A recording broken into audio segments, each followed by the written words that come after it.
এবং আমার কাছে একটা, শুধু যদি কেউ যদি বলে যে ইলেকশন কমিশনের এত বদনাম, এত কিছু কেন হলো, 100টা কারণ বলতে পারবেন, কেউ 200টা কারণ বলতে পারবেন, কিন্তু আমার কাছে 1 নম্বর কারণ হলো political control of the election commission.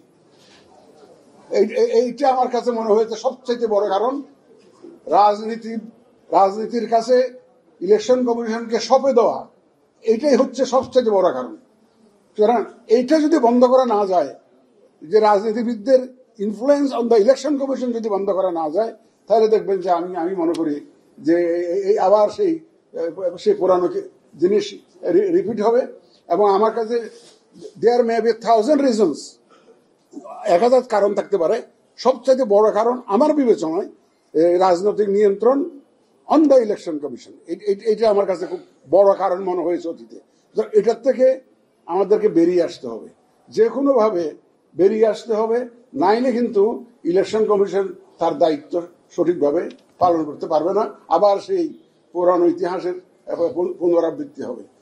এটা আমার অন্তরের বিশ্বাস, আমি এটা আন্তরিকভাবে এটা বিশ্বাস করি।